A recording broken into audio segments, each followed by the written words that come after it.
18 বাংলা। নির্বাচন কমিশনের বাইক নিষেধাজ্ঞা, বাইক নিয়ে কমিশনের কড়াকড়ি খারিজ হাইকোর্টে। ভোটের দুদিন আগে বাইকে নিষেধাজ্ঞা কমিশনের, আর কমিশনের সিদ্ধান্ত যুক্তিসঙ্গত নয় বলল হাইকোর্ট। নির্বাচন কমিশনের বাইক নিষেধাজ্ঞা, বাইক নিয়ে কমিশনের কড়াকড়ি খারিজ হাইকোর্টের। ভোটের দুদিন আগে বাইকে নিষেধাজ্ঞা কমিশনের সিদ্ধান্ত যুক্তিসঙ্গত নয় বলল হাইকোর্ট। নির্বাচন কমিশনের বাইক নিষেধাজ্ঞা, বাইক নিয়ে কমিশনের কড়াকড়ি খারিজ হাইকোর্টে। ভোটের দুদিন আগে বাইকে নিষেধাজ্ঞা কমিশনের সিদ্ধান্ত যুক্তিসঙ্গত নয় বলল হাইকোর্ট।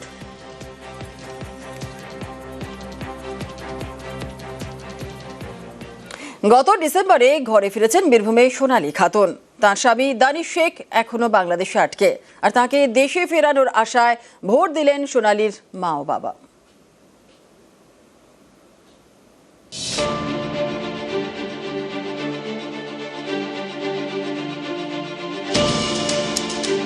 বীরভূমের পাইকরের বাসিন্দা সোনালী খাতুন। গত বছরের 26শে জুন বাংলাদেশি তকমা দিয়ে জোর করে তাকে ওপারে পাঠিয়ে দেওয়া হয় বলে অভিযোগ। তখন সোনালী অন্তঃসত্ত্বা। এরপর দীর্ঘ লড়াই, ডিসেম্বরে তিনি বাংলাদেশ থেকে বীরভূমের বাড়িতে ফেরেন।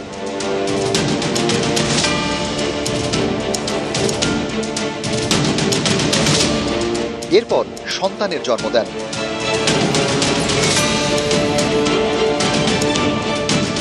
সোনালী বাড়ি ফিরলেও তার স্বামী দানিশ শেখ এখনো বাংলাদেশে আটকে। এরই মধ্যে বৃহস্পতিবার বীরভূমে হয়ে গেল ভোট। জামাইকে বাড়ি ফেরানোর আশায় ভোট দিলেন জ্যোৎস্না বিবি এবং বধূ শেখ। তারা চান যেই সরকার গঠন করুক না কেন, দানিশ সহ যারা বাংলাদেশে আটকে তাদের যেন দ্রুত বাড়ি ফেরানো হয়।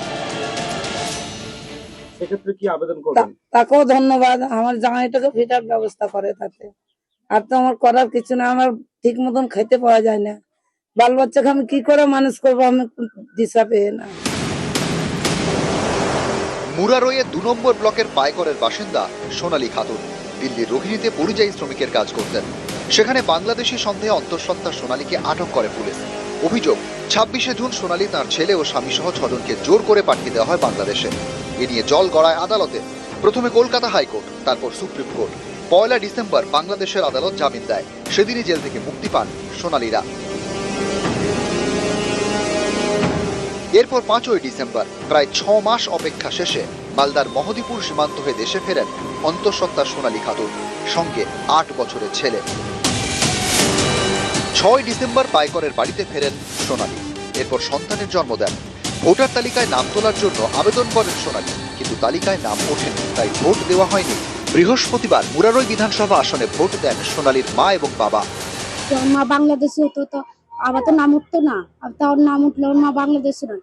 আমাকেও বাংলাদেশে পাঠানো গেল, কি বাংলাদেশি বলে আবার আমাকে ফেরত নিয়ে এসলাম। বাবা মা আমাদের জন্ম এখানে, আমাদের স্থান এখানে, তা আমাকে পাঠানো গেল। এখনো আমার স্বামীরা ওখানে ফেসে আছে, সিউটি বিবিরাও, ওরাও বাংলাদেশি নয়। এখন নতুন সরকারও যদি আসে, আমি আর অনুরোধ করছি, আবেদন জানিয়েছি, আমি ওরাকে তাড়াতাড়ি আনার ব্যবস্থা করি। বীরভূম থেকে অক্ষয় দিবস, নিউজ 18 বাংলা। দেশে শুরু বিভাগীয় তদন্ত। আরো একবার আপনাদের জানাই, ফের কমিশনের কোপে পুলিশ। সাসপেন্ড ডায়মন্ড হারবারের 5 police officer. Diamond Harbour police জেলার 5 পুলিশ আধিকারিকের বিরুদ্ধে কড়া পদক্ষেপ নির্বাচন কমিশনের। ফের কমিশনের কোপে পুলিশ। সাসপেন্ড ডায়মন্ড হারবারের 5 পুলিশ অফিসার। কমিশনের নির্দেশে শুরু বিভাগীয় তদন্ত। ডায়মন্ড হারবার পুলিশ জেলার 5 পুলিশ আধিকারিকের বিরুদ্ধে কড়া পদক্ষেপ নির্বাচন কমিশনের। 5 জনকে সাসপেন্ড এবং তাদের বিরুদ্ধে বিভাগীয় তদন্ত শুরু। ফের কমিশনের কোপে পুলিশ। সাসপেন্ড ডায়মন্ড হারবারের 5 পুলিশ অফিসার। কমিশনের নির্দেশে শুরু বিভাগীয় তদন্ত। ডায়মন্ড হারবার পুলিশ জেলার 5 পুলিশ আধিকারিকের বিরুদ্ধে কড়া পদক্ষেপ নির্বাচন কমিশনের। আরো বিস্তারিত জানাবে প্রীতি রয়েছে আমাদের সঙ্গে। প্রীতি, ফের কমিশনের কোপে পুলিশ, কি জানা যাচ্ছে? দেখো, 22শে এপ্রিল পুলিশ অবজারভার এই 5 আধিকারিকের বিরুদ্ধে অভিযোগ নেয় রাজ্য সিইও দপ্তরের কাছে। রাজ্য সিইও দপ্তর এই নাম পাঠায় জাতীয় নির্বাচন কমিশনের কাছে, এবং সেখান থেকে কিন্তু এই 5 আধিকারিকের বিরুদ্ধে কড়া পদক্ষেপ নিল নির্বাচন কমিশন। শুধু 5 পুলিশকে সাসপেন্ড করেছে এমন নয়, তাদের বিরুদ্ধে বিভাগীয় তদন্ত শুরু করেছে। এবং এই 5 পুলিশের মধ্যে একজন আইপিএস অফিসার আছেন, যিনি অ্যাডিশনাল এসপি পদমর্যাদার, এবং যার নাম হচ্ছে সন্দীপ গড়াই। এছাড়াও এসডিপিও সজল মণ্ডল, মহসন চক্রবর্তী, তিনি ডায়মন্ড হারবার থানার আইসি, অজয় বাগ আইসি হচ্ছে ফলতা থানার, এবং শুভেচ্ছা বাগ তাকে তিনি হচ্ছে ওসি হচ্ছে উস্তি থানার।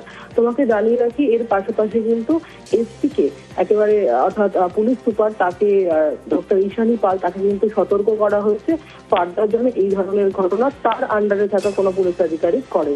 তোমাকে জানিয়ে রাখি, উল্লেখ্য বিষয় হচ্ছে এই পুলিশ অবজারভারের বিরুদ্ধে কিন্তু তৃণমূল কংগ্রেস এর আগে অভিযোগ এনেছিল বিজেপি প্রার্থীর বিরুদ্ধে, বিজেপি প্রার্থীর সঙ্গে এক হোটেলে বসে বৈঠক করার, এবং সেই পুলিশ অবজারভারই কিন্তু এই 5 পুলিশ আধিকারিকের বিরুদ্ধে অভিযোগ আনে 22 তারিখ। ধন্যবাদ।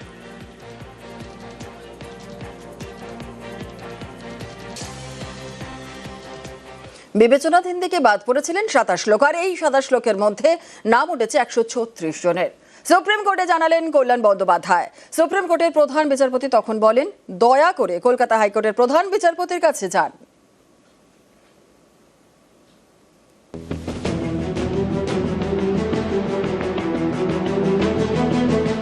বৃহস্পতিবার পশ্চিমবঙ্গে ছিল প্রথম দফার ভোট, আর শুক্রবার সুপ্রিম কোর্টে হলো বাংলার এসআইআর মামলা।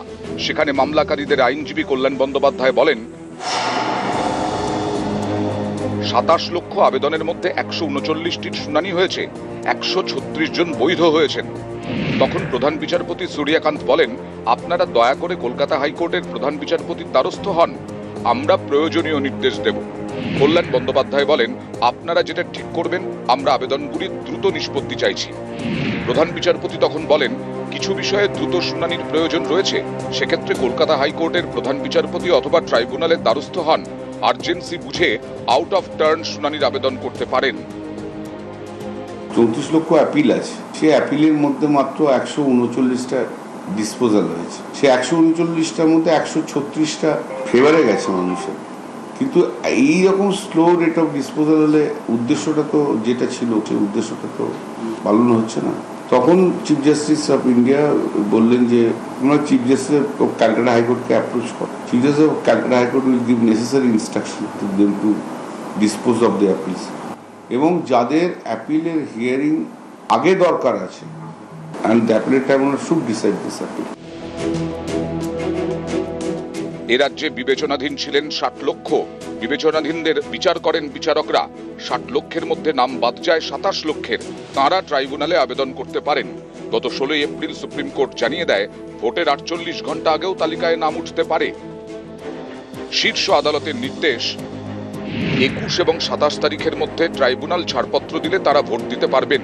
তাদের নাম ভোটার তালিকায় যুক্ত করতে হবে। প্রথম দফার ভোটের আগে 21 তারিখ সাপ্লিমেন্টারি তালিকা প্রকাশ করতে হবে। দ্বিতীয় দফার ভোটের আগে 27 তারিখ তালিকা প্রকাশ করতে হবে কমিশনকে। সংবিধানের 142 নম্বর ধারা প্রয়োগ করে এই নির্দেশ দেয় সুপ্রিম কোর্ট। অর্থাৎ 21 এপ্রিলের মধ্যে ট্রাইব্যুনাল ছাড়পত্র দিলে 23 এপ্রিল প্রথম দফায় ভোট, এবং 27 এপ্রিলের মধ্যে ছাড়পত্র পেলে দেওয়া যাবে 29 এপ্রিল দ্বিতীয় দফার ভোট। কিন্তু ট্রাইব্যুনালের ছাড়পত্র পেয়ে কজন আর প্রথম দফায় ভোট দিতে পারলেন, আর কজনই বা দ্বিতীয় দফায় ভোট দিতে পারবেন? নাম তো উঠেছে নামমাত্র। কল্যাণ বন্দ্যোপাধ্যায় এদিন শীর্ষ আদালতে জানিয়েছেন, ট্রাইব্যুনালে নিষ্পত্তি হয়েছে 139 জনের, নাম উঠেছে 136 জনের। এদিন এসআইআর সংক্রান্ত আরও একটি মামলার শুনানি হয় সুপ্রিম কোর্টে। ভোটকর্মীর দায়িত্বে রয়েছেন কিন্তু ভোটার তালিকায় নাম নেই এমন 65 জন শীর্ষ আদালতের দ্বারস্থ হন। সেই মামলায় সর্বোচ্চ আদালতের নির্দেশ, আপনারা সমস্ত যুক্তি নিয়ে ট্রাইব্যুনালে যান, ট্রাইব্যুনাল বিষয়টির পর্যালোচনা করুক। এসআইআর মামলা চলাকালীন পশ্চিমবঙ্গের প্রথম দফার ভোটের প্রসঙ্গও শীর্ষ আদালতে ওঠে। আইনজীবী কল্যাণ বন্দ্যোপাধ্যায় বলেন, প্রথম দফায় রেকর্ড 92% ভোট পড়েছে, পরিযায়ী শ্রমিকরা ফিরে এসেছেন ভোট দিতে। বিচারপতি জয়মাল্য বাগচি তখন বলেন, সবচেয়ে বড় বিষয় হলো হিংসামুক্ত ভোট হয়েছে। প্রধান বিচারপতি বলেন, ভোটে অংশগ্রহণ দেখে আমরা খুবই খুশি। আইনজীবী কল্যাণ বন্দ্যোপাধ্যায় বলেন, প্রায় হিংসামুক্ত ভোট হয়েছে। বিচারপতি জয়মাল্য বাগচি তখন বলেন, রাজায় রাজায় যুদ্ধ হয়, উলু খাগড়ার প্রাণ যায়। ভার্চুয়ালি সলিসিটর জেনারেল তুষার মেহতা বলেন, প্রশংসনীয় কাজ করেছে ফোর্স, ছোটখাটো ঘটনা ছাড়া মোটের ওপর হিংসামুক্ত ভোট হয়েছে। কল্যাণ বন্দ্যোপাধ্যায় তখন বলেন, এবার ভোটারদের মনে ঢুকেছিল যে ভোট না দিলে আমার নাম বাদ যাবে। তখন সলিসিটর জেনারেল বলেন, কেন ভোট দিয়েছেন সেটা ব্যাখ্যা না করাই ভালো। নিউজ